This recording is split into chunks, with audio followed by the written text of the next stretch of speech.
At this current juncture in the meta for all teams. Go now, of course, like you say, with that, play for pride, I feel like this draft can be taken a little bit less seriously. Yeah. And we're starting to see that things like a Lee Sin B1, not necessarily what we would anticipate in a traditional draft, but it's what we've got right there.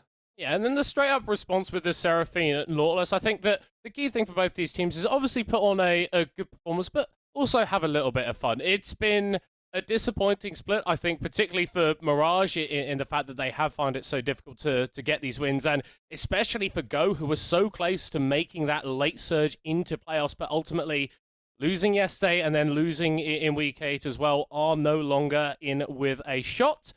So do something fun, enjoy yourselves, and put on a good performance for the fans.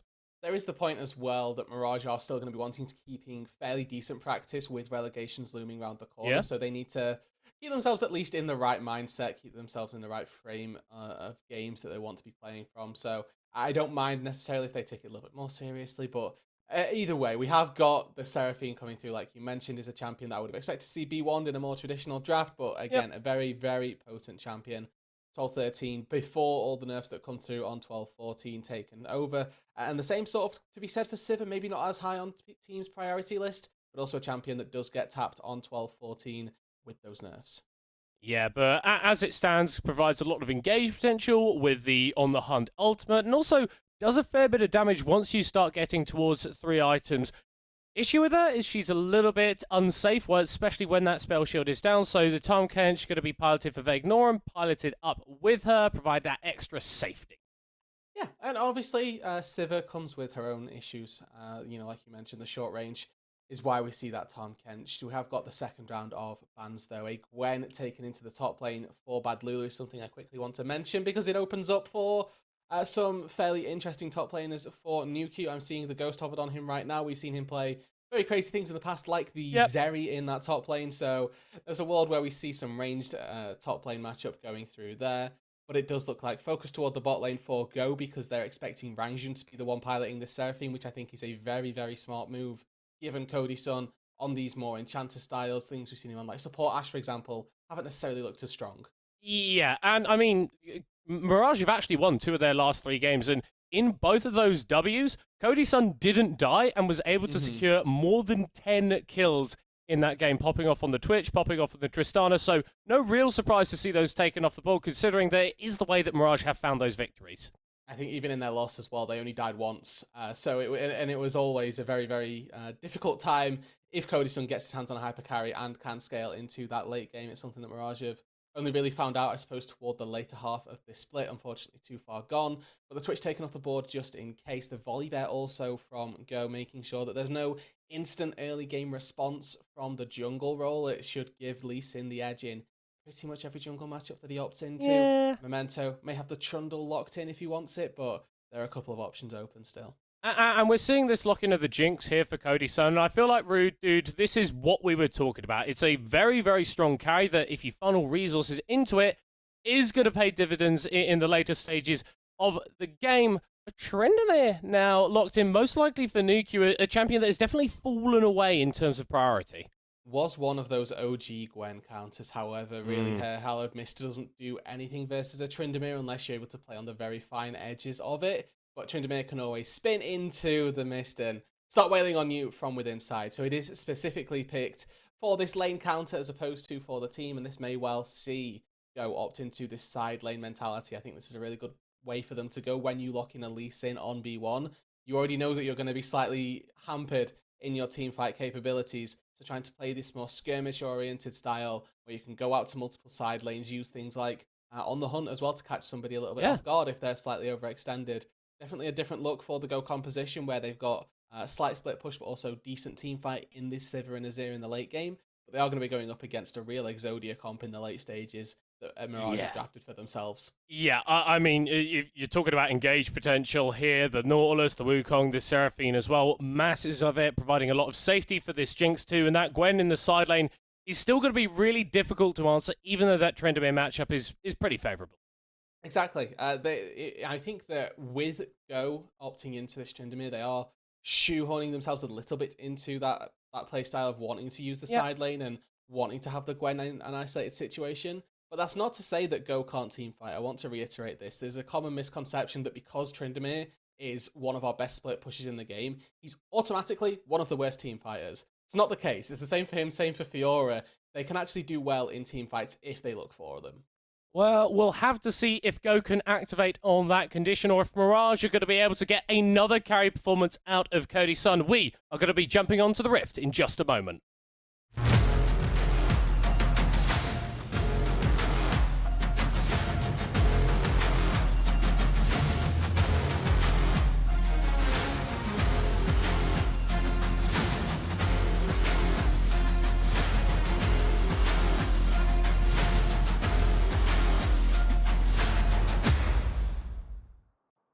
Bienvenue de la Summoner's Rift for the first game of the final day of action of the Summer Split. What did you say there? You made me laugh. You interrupted me. It's fine, though.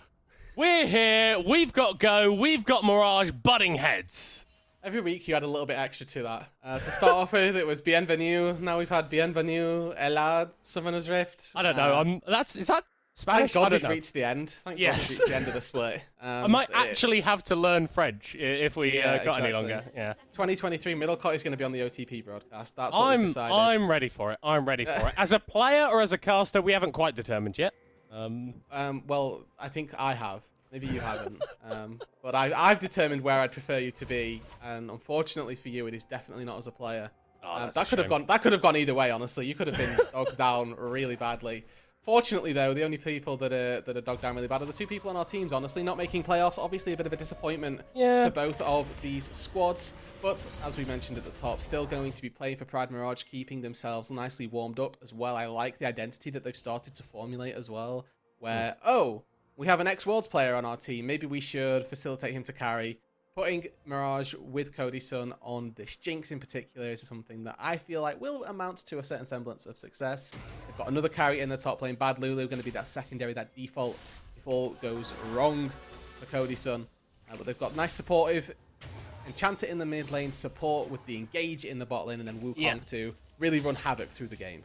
And whilst that's good, Rude Dude, I feel like there is a potential issue because Gwen, Seraphine, and Jinx are all champions that require a bit of gold, require a bit of time, fundamentally, to be as effective as they can be. And we saw this Lee Sin for Karim KT be won.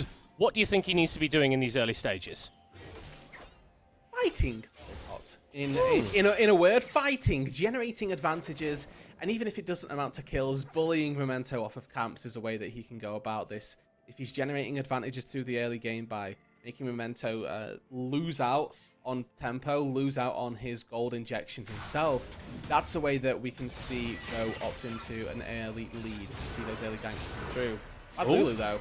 Popping the Ghost as Niku is also going to use that Summoner spell to conquer the flashback. Niku really scared of Bad Lulu, and I mean, a summonerless Tryndamere this far up in the lane, Memento's going to be rubbing his hands together.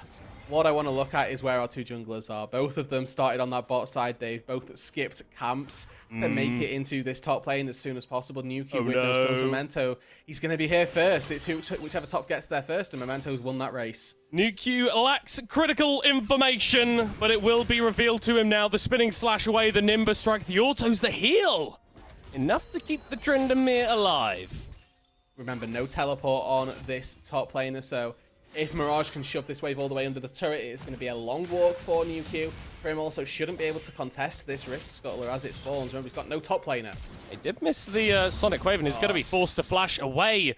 Two of those summoner spells being burnt from Go on the top side of the map as Vagnorum is roamed over, forces the flash out of Memento.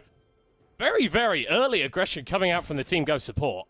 You can see why Karim wanted to contest that. He's got support roam timer over Mirage, who just aren't responding with that.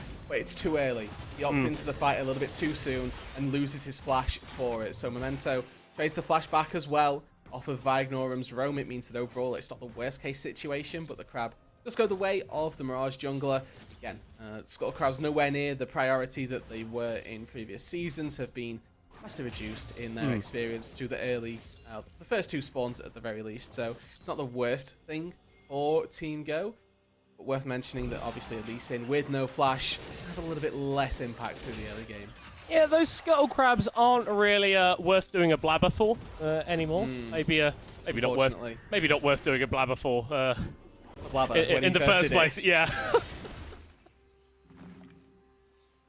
But still, it's an advantage going over, nonetheless. No kills coming through just yet, despite a fair bit of early action. We see Bad Lulu actually opting in for the cloth armor here. A bit more defensive than we usually see on the Gwen, but when the Tryndamere does do so much damage with the auto attacks, every little bit of armor is going to help. And you're seeing that he's actually kiting out this top matchup very well. Rax with a quick peek into the mid lane there.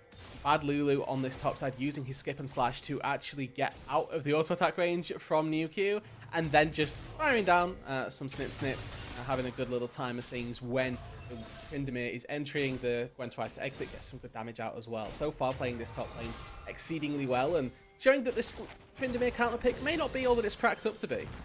Yeah, Bad Lulu is having a pretty fine time, as Cody-san is also feeling relatively unpressured on the bottom half of the map. A reasonable CS advantage over Smiley, but once these waves get equalized, that's going to be falling a little bit lower. And we've got two big hyper carries in terms of the ADCs here. The Jinx has been something that we've seen in pro play for ages, and the Sivir just sort of making her return to the Rift. And I'm wondering, once we do get to the 3 item points on these AD carries, is one of them going to be feeling a bit happier than the other?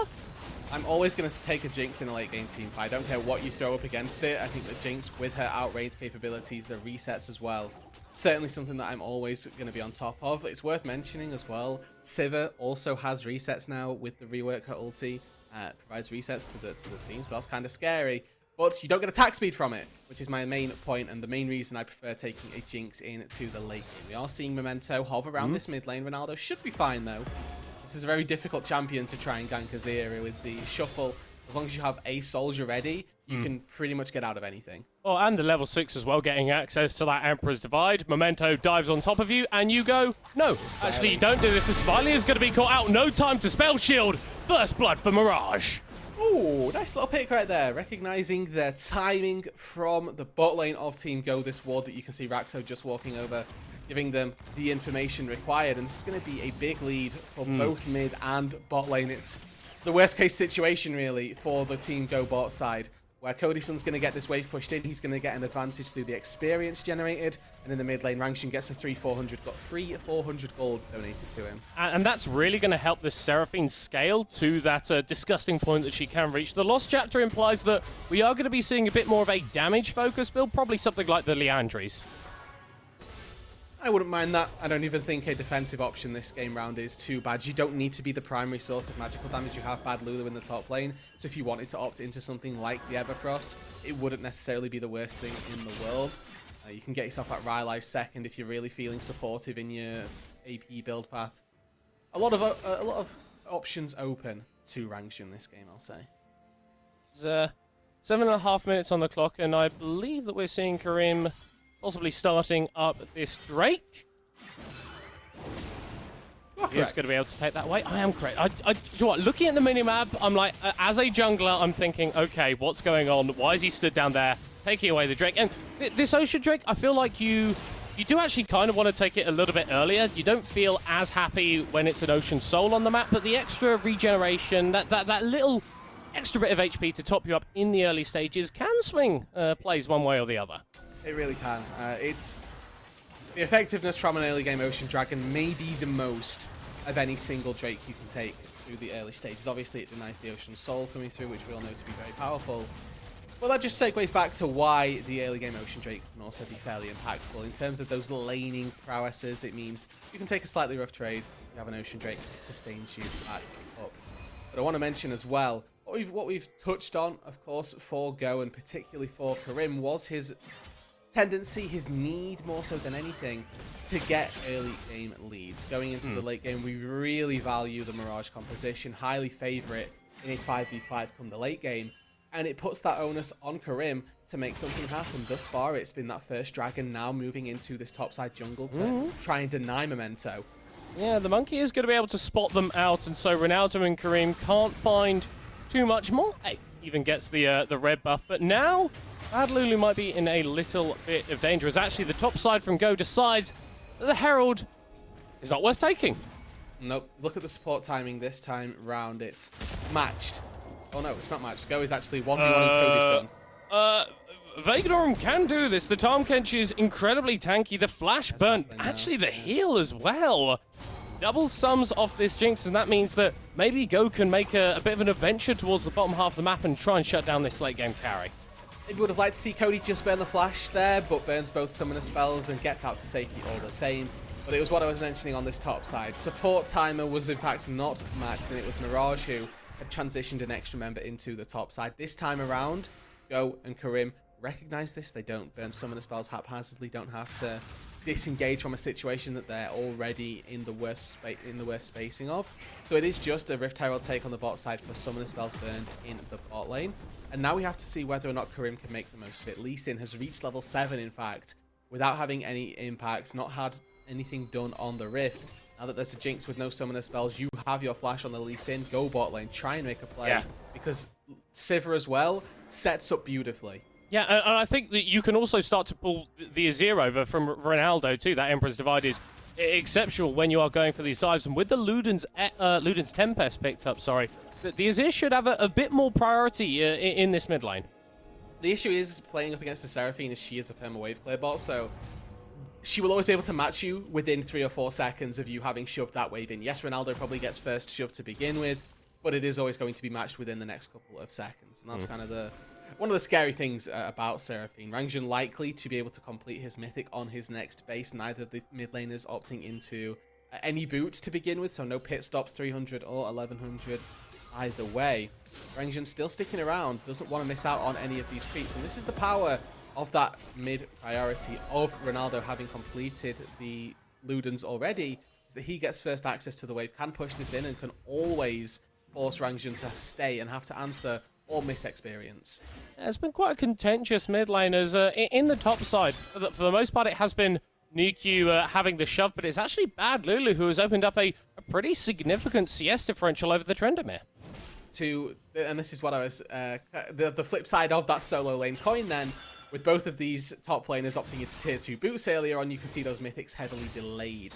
We don't have the likes of a Riftmaker being finished, the Kraken Slayer Gale Force, whichever one we see from Nuku, not really anywhere near being completed just yet. And it does mean that these mid laners are going to have a lot more agency in any mid-game fights that we end up seeing. This dragon is number 1 on my list, 1 minute until it spawns. Feel like it's very likely that Mirage just take it for themselves, but there is always that world where Go need to make the play happen, and I think that they'd be wise to try and take a fight for themselves and try and utilize this early game Lee Sin.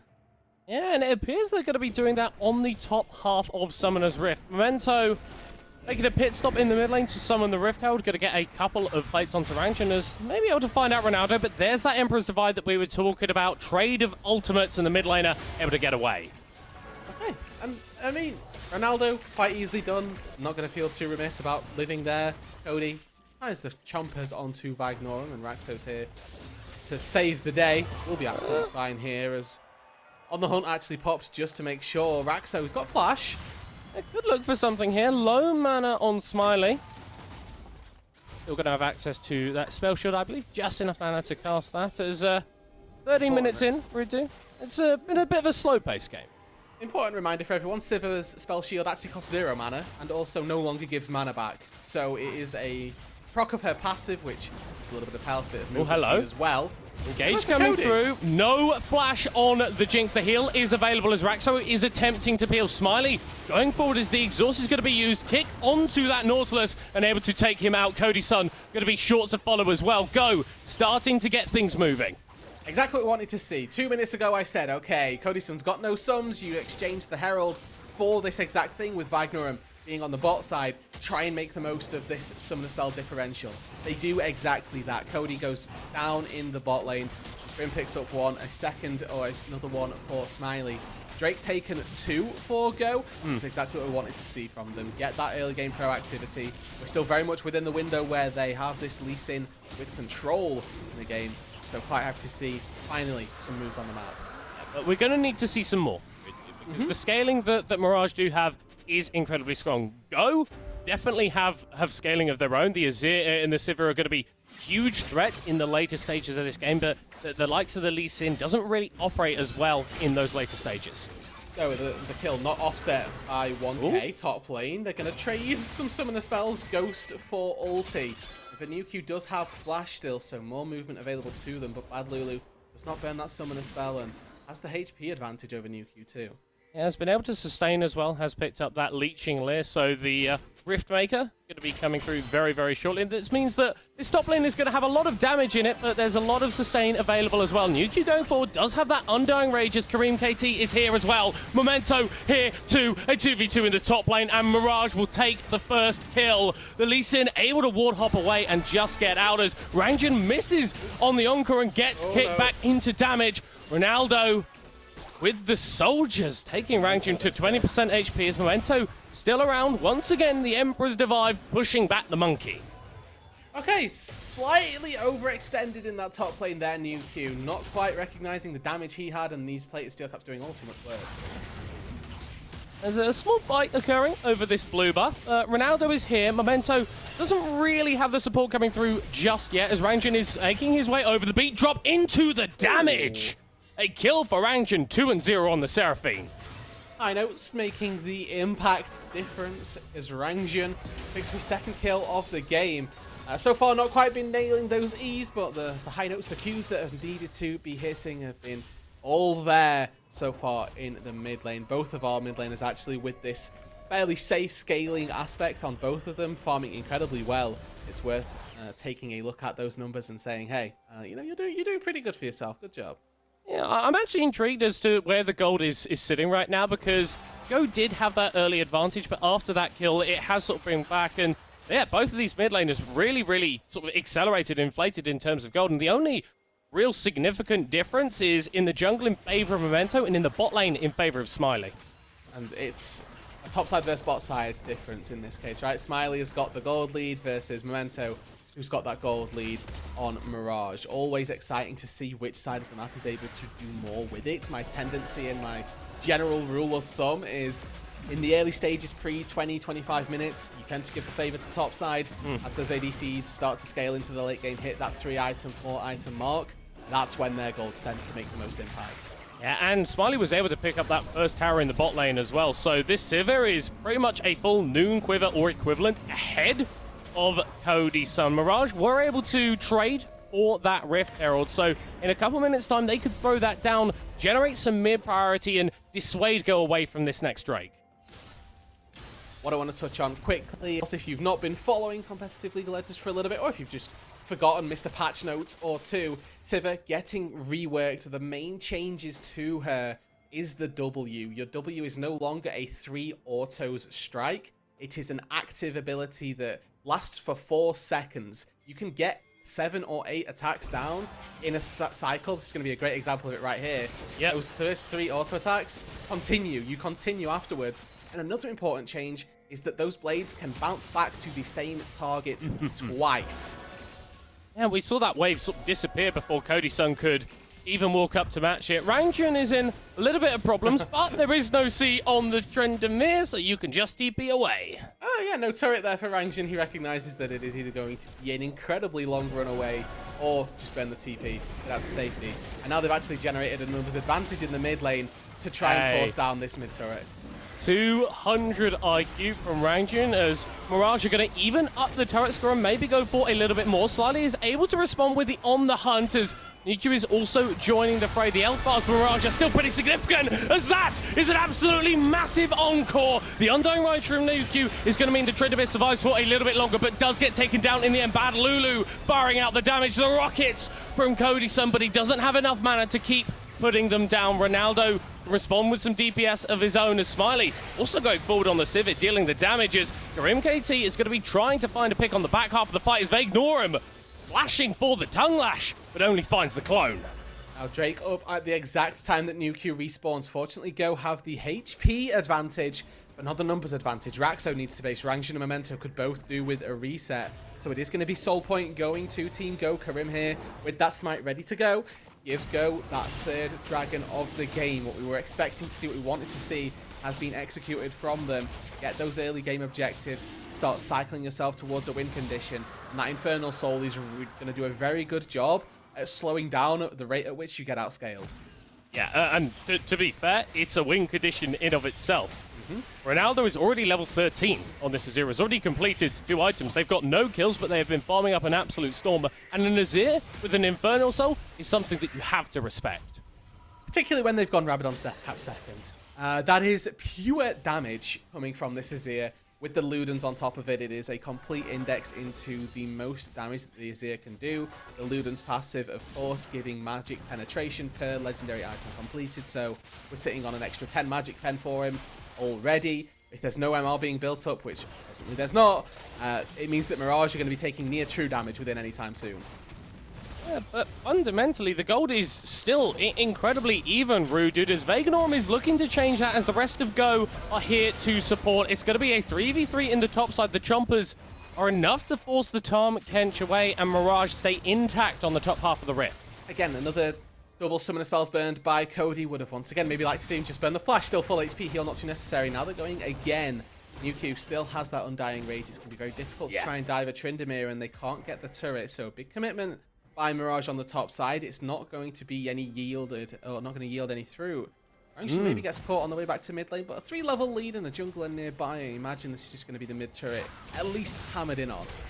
Yeah, I mean, like, Sivir and Azir, I can't think of a duo that is more adept at pushing towers almost, as Raxo is going to be finding a hook onto Take T, Memento going forward, but in the middle of all the members of Go, flashes back over the wall to relative safety, but now he's going to have to contest with the soldiers from Ronaldo. A shutdown for the Azir. Really big. Another section of gold given over to this mid laner. And Go, getting gold in all the right places. We've got a kill onto the Azir, who had a 200 gold bounty, farming at 11 CS per minute.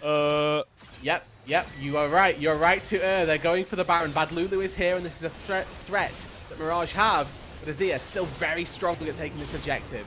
Encore still available. Super Mega Death Rocket still available. The engage tools from Mirage are absolutely disgusting, but they do not have a jungler. The rocket is going to be blocked, and blue team, let's go, slaying the dragon, but can they get the fight? Ronaldo! In dies Ronaldo! The Emperor's Divide cuts Mirage in half, and Go are going to chase forward for the rest of the fight. Raxo just able to escape, but that is where this game has swung. Oh, we have seen so many good Azir ultis in the LFL, from Chayek on Misfits Premier to Ronaldo. Right there. That was exquisite play around the Baron. They take one pick, and this is what separates your good teams from your slightly worse off teams. Their ability to take one advantage and snowball it into oblivion. They pick the jungler at 20-21 minutes, and they say, well, you know what? That's the Baron take. And they commit to the Baron. They know that they can't lose the flip. So long as Karim smites, it's all theirs, and then they take the fight afterwards with ease also. That was always going to be the hard part. The fact that they were able to execute on it certainly impressed me.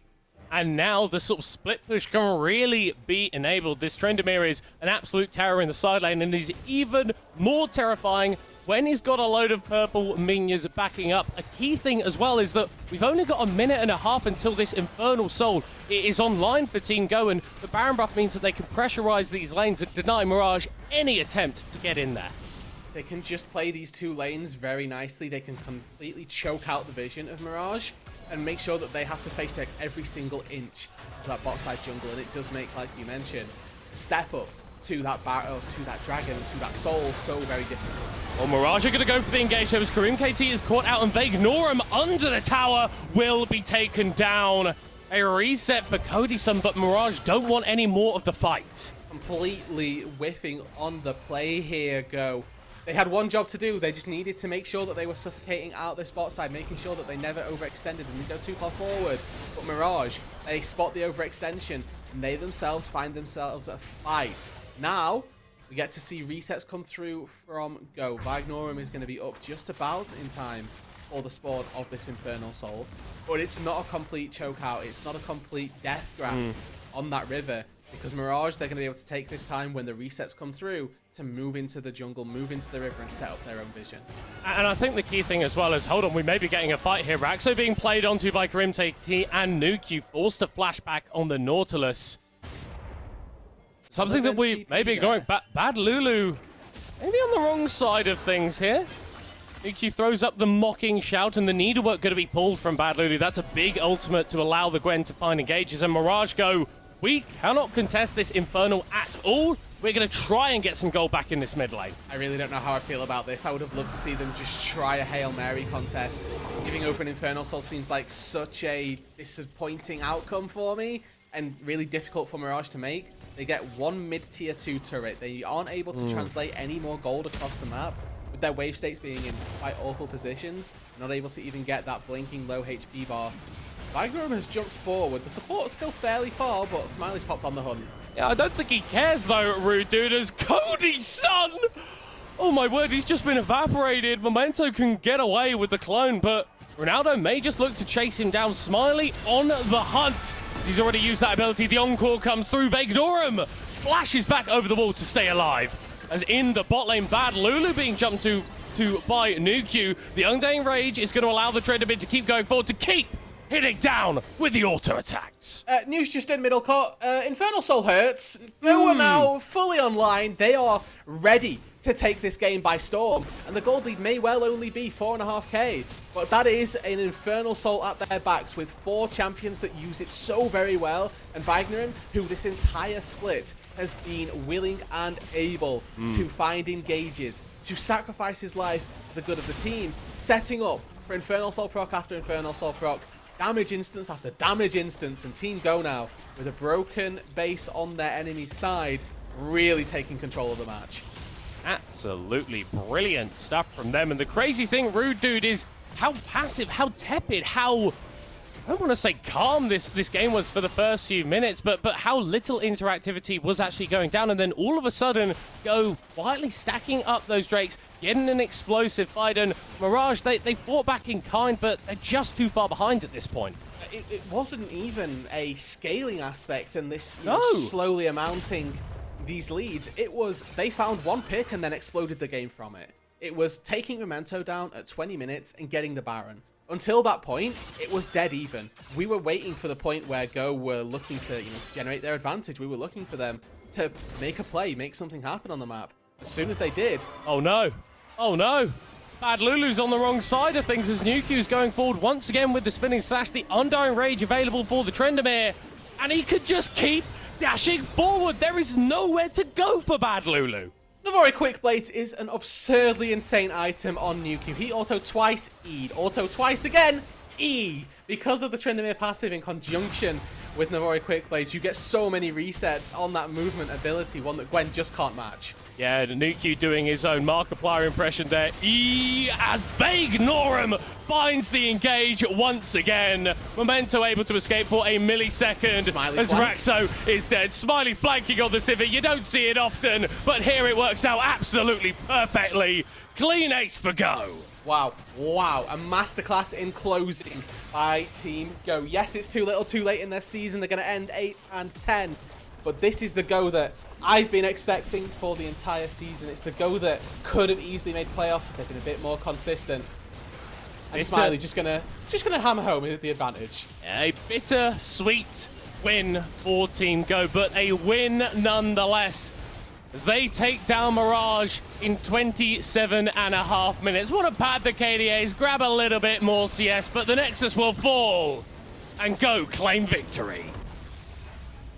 A lovely game for Go right there, and a bit of a showcase as to how to push an advantage. They did not have a lead. They were dead even for 20 minutes of that game, and it was getting to the point of, they're slowly going to start struggling. They're potentially in a little bit of trouble here.